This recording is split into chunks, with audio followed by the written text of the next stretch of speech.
Hello guys, it's Jeff Butler. Welcome back to the channel.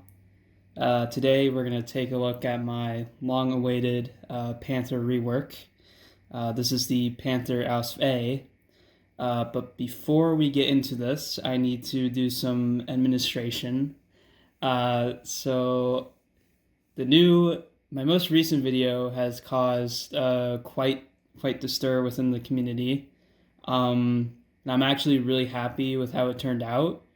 To be honest, I had no idea how it was going to do, because usually this type of content isn't done in the LEGO military community. Certainly not like reaction videos to Brickmania. But I just wanted to facilitate a debate, a respectable conversation, and I think I've done that successfully. The video has turned out very well. People gave their 2 cents in the comments, and I think everyone said something valid. So, yeah, that was really cool. And some people have approached me and asked me to make a part 2, specifically just talking about their Panther 4, which is like god awful and just even worse than their Tiger. And considering how well that video has done, I will definitely do a part 2 some point in the future. Not immediately, but maybe like in the next week or two, but we'll see.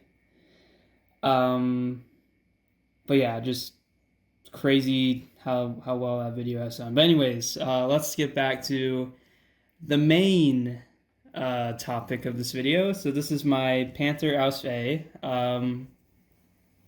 So the goal of this build was to rework my original Panther, which, it's fine, but it doesn't meet my current standards anymore. It had like a lot of issues, had some scale issues. It had some like incorrect angles on it, which I will show later when I do the comparison.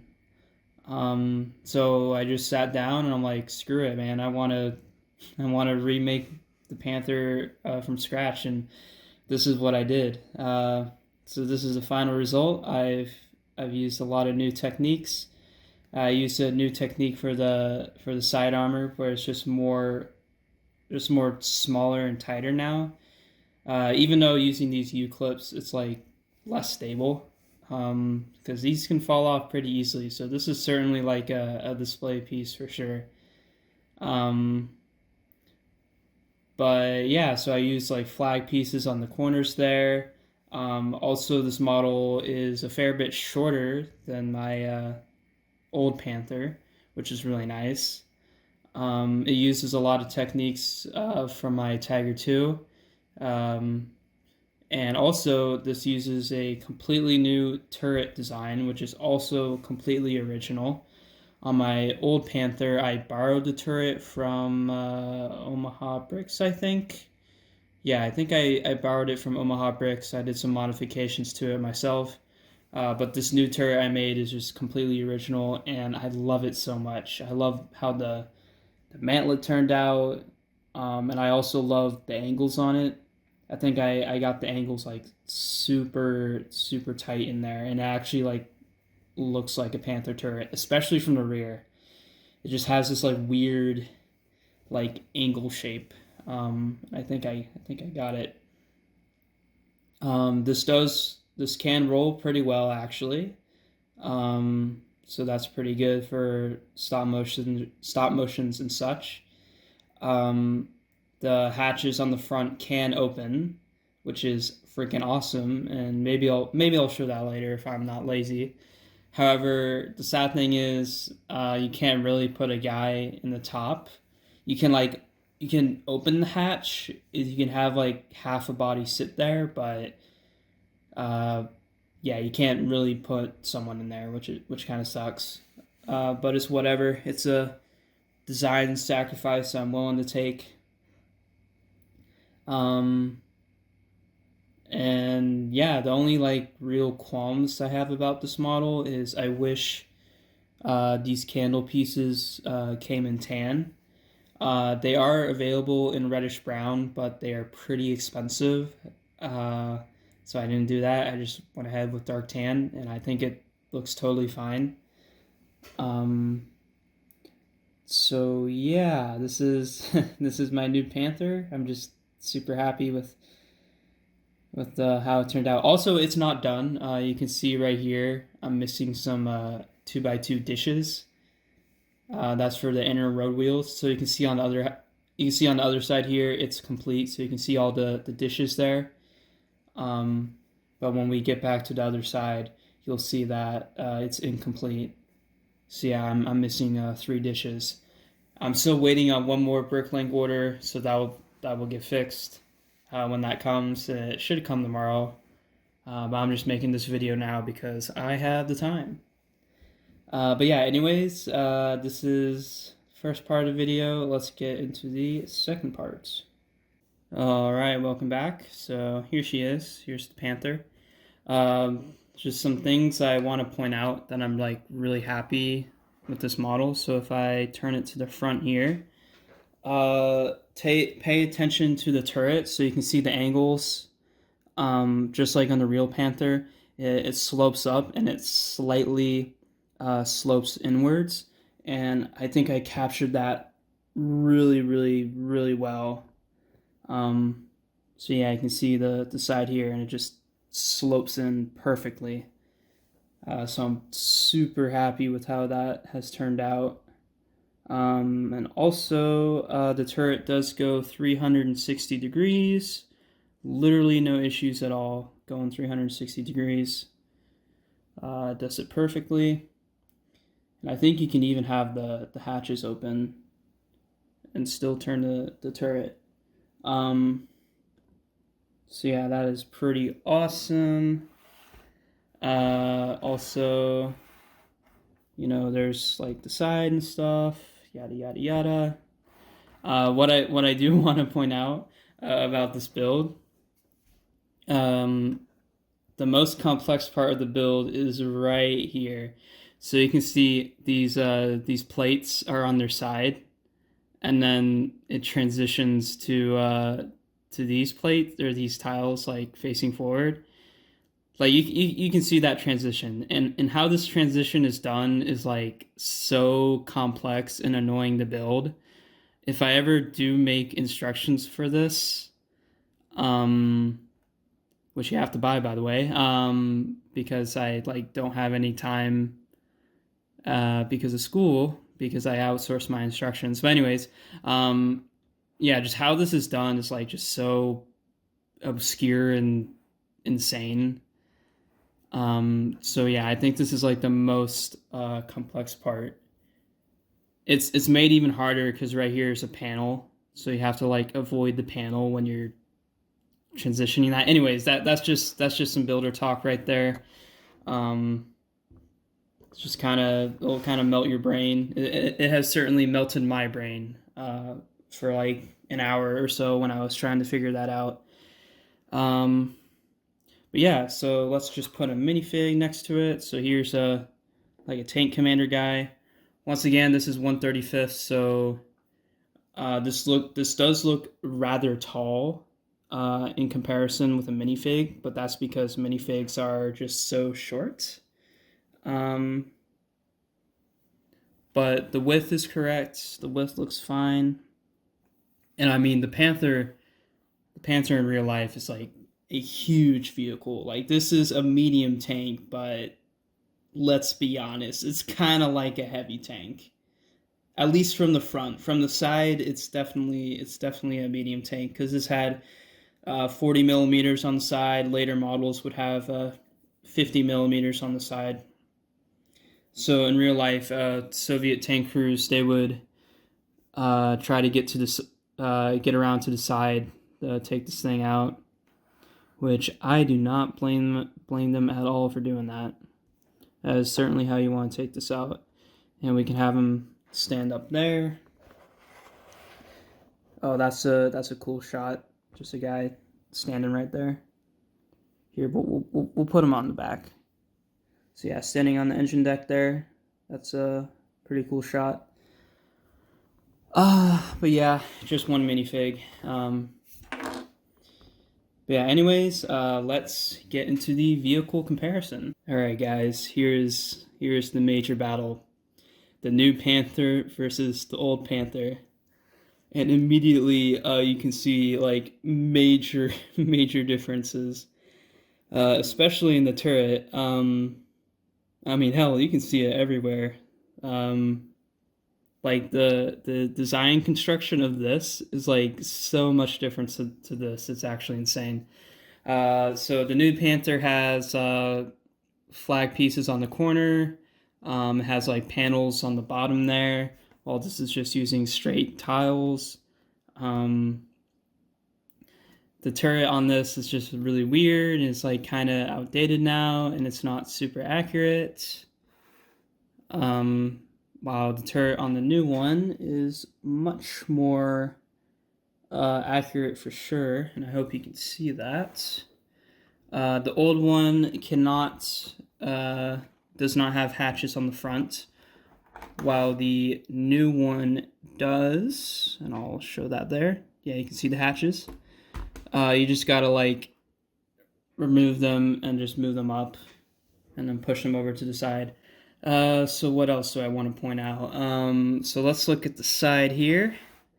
Obviously, major differences on how the sides are constructed. You can see the new one just looks so much more tighter, while the old one just looks pretty messy in general. Like it's just using like this technique is fine and all, you know, it's removable, but it's just more obnoxious, while the new one is just more tighter. So yeah, anyways, let's look at the rear. Oh god. this is gonna show you the main reason why I wanted to replace my Panther in the first place. So looking at the rear here, so immediately you can see the massive difference in the angle. So you can see on the old one, this has a much like shallower angle, I guess. I'm not sure, which is not accurate. This is not accurate to the real Panther. While on the new Panther, it has a much steeper angle, which is actually correct to the real Panther. So immediately you can see just that crazy difference right there. And that is why I went ahead and made a new Panther. And wow, looking at the rear of the turrets here, so this new turret is actually smaller than the old turret, but the new turret, even though it's smaller, it looks like way cleaner. Like this is like a perfect like connection. While on the old turret here, you can see it looks ugly. It's just using like straight plates and slope bricks. Also on the old one, you can't rotate the turret 360 degrees. It gets blocked. It gets blocked by this, which is really sad. So yeah, the new one just offers like so many advantages. However, the old one does retain an advantage. So that's with the commander's cupola. So you can actually put a guy up here, and he can rotate his machine gun around. So that's a pretty nice advantage it does have. And also you can move the gun up and down for play, which is also really nice. While on the new one, unfortunately, you cannot do that. You cannot move the gun up and down. It just stays there. But for me, that is totally fine. I'm just going for pure looks here.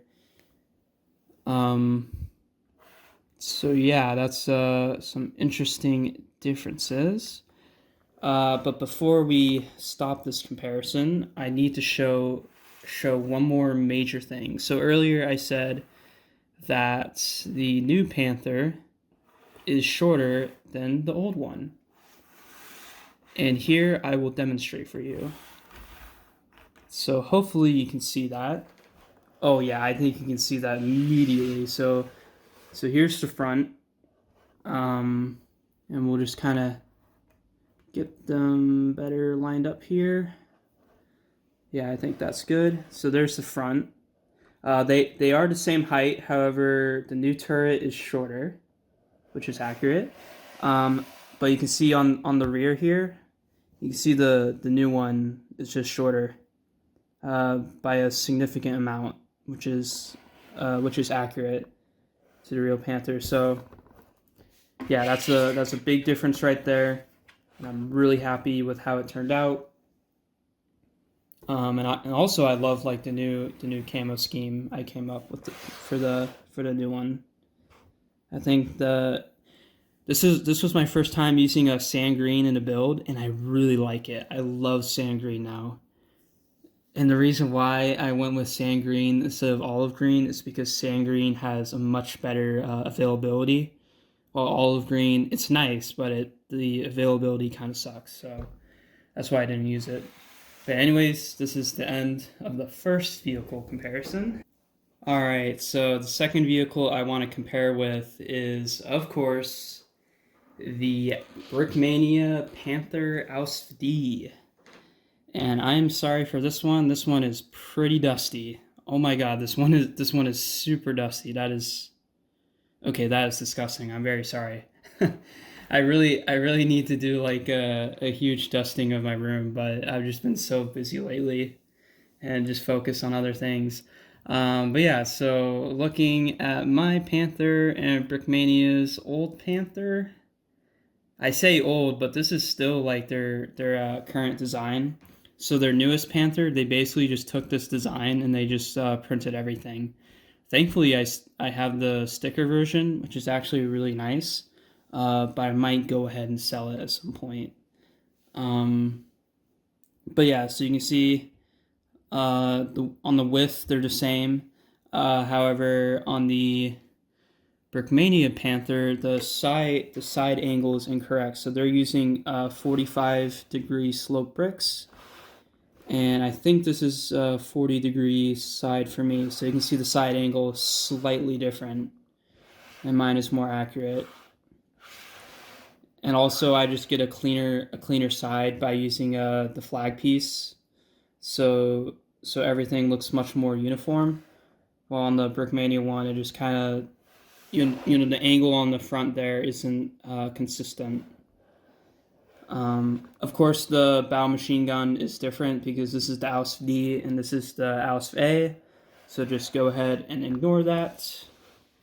We don't need to care about that right now. Turning them on their sides, we have an interesting comparison here. So you can see the turrets, and you can see how longer the Brickmania Panther is, and oh my god, the Brickmania turret is just, I'm sorry, it's just pretty gross. Now, I gotta give Brickmania some credit on their newest Panther. They did kind of address their turret by fixing the side angle here. However, it still kind of looks bad. But yeah, it looks better than this. So their new turret does look better than this. But yeah, this video may sound like me kissing my own ass, and that's pretty much what this is. This is a review of my own build, so of course I'm going to suffer from a huge amount of bias, but feel free to comment in the comment section below and give me your 2 cents. And also, another thing I want to point out, so the way how I got my Panther shorter compared with my old Panther and the Brickmania Panther was I used a new technique to shorten the space between the road wheels. Now, I haven't shown it before, but it is on my Tiger 2 instructions if you're curious to see what it is, on Rebrickable, by the way. But yeah, I'm using like a new technique there, which allows me to get things closer, which gives like a more accurate spacing, while on this one, things are spaced out a little bit too much, in my opinion. So yeah, let's just like put these side by side. I want to see how much longer the Brickmania Panther is. Oh my god, that is not good. Oh my god, that is a crazy difference. Even my my older Panther is like slightly shorter than the Brickmania Panther. Wow, even on the turret too, you can see how my new turret is just significantly shorter. Wow, that is crazy. So yeah, the Brickmania Ausf, it's a good design, very playable. If you want something to play with, I would recommend the Brickmania Panther over my Panther, because my Panther is more for like display and stuff. But yeah, that is just like a crazy difference. All right, so right here, this is just for fun. This is my M4A3 E8. I recently fixed it a little bit, so it's a lot stronger now. Originally, the original design, like the suspension would break a lot, but I updated it, and now it's like pretty strong. It won't break on me. But yeah, so here's the Panther, and here's the EZ8. These are like two mortal enemies side by side, and actually they are like scaled perfectly to each other, which is like actually insane. I think they look. I want to do like a stop motion or like a mock with these guys. I think that would like look really good. But yeah, we'll just take that away. That was just for fun. And next up is the good old venerable T-34 76 model of 1940. So you can see the T-34 here in the Panther. Now, yes, this T-34 wouldn't really be fighting this Panther because it's the older version. This Panther like showed up 3 years later compared to this T-34, but you can see the size difference there. The advantage of like getting most of my models is that they are all like scaled perfectly to each other based on my scale. So yeah, but man, I am just like so happy with this. That looks freaking awesome. But yeah, anyways, this is gonna be the end of the video now. This video will probably be way too long. I really got to work on talking less and cutting down the just doing more cuts, basically. But yeah, anyways, I'm gonna go now. Thank you guys so much for watching. Thank you so much for your supports. I'm getting really close to being partnered on YouTube, and hopefully I can do that. And when that time comes, that will be awesome because I can just invest more money into this insane niche hobby. But yeah, anyways, I'm gonna go now, and I'll see you guys next time. Bye bye.